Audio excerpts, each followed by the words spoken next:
with HIV for 31 years and AIDS for 22. I've known my HIV status for 28 of those 31 years. And as an African American woman living with this disease, I'm standing here to tell you that we have come a great distance from the first diagnosed cases in 1981. We've come a great distance from AZT. Now there are over 30-something HIV medicines you can take. When you think about it this way, when I was first diagnosed, there were no medications, and then there was only AZT, and then after AZT, then there was another, then another, then another. But it took a good 10 years, it took a good decade for us to get to a place where the medicine and treatment was good enough to actually turn the disease around, to turn disease progression around. But the fact of the matter is what does it serve us that we can treat people with HIV when we are still so disproportionately affected by this disease? Black folks are 54% of all HIV cases in the United States of America, and we are 12% of the population. 1 in 2 black gay men have HIV. About 68% of newly diagnosed cases of women are African American. Black children are still disproportionately impacted, affected perinatally, when in fact we know that if a woman knows her HIV status in her first trimester, we reduce the risk of infecting her child by 3%. But because black women don't have prenatal care and don't go to the doctor until they're in their 6th month, we can't. The biggest issue is stigma and shame, which is one of the reasons I continue to do what I do since I first appeared on the cover of Essence magazine, December 1994.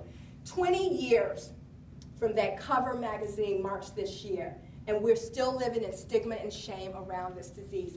People don't know their HIV status because they're afraid to get tested.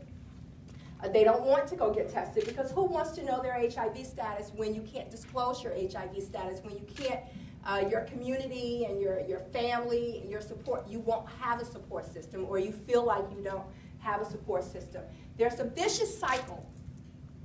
People don't know their HIV status, so they infect others. 38% of all newly diagnosed cases of people with HIV are people infected by people who didn't know their HIV status. Bam, right there. We could reduce the numbers. The other issue is that we don't see ourselves at risk for this disease. We continue to have an image of white gay male when the image is our brothers, our cousins, our sisters, and our children. And that's what we need to begin to tackle in this country. So we need to begin to tackle stigma in a way that we see HIV as a health issue and not just a social issue, which is how we view HIV today. People look at me and they say, oh, you're different with HIV. They look at me and say, oh, but you know, but I'm not different from HIV. I'm a black woman with HIV it took me 7 years to tell more than 5 people that I had HIV.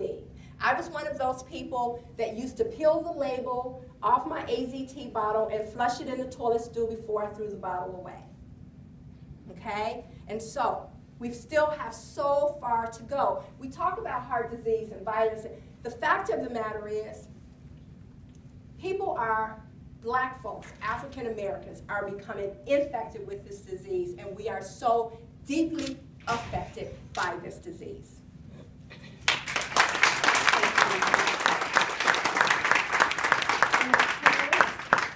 Is Miss Andrea Zopp.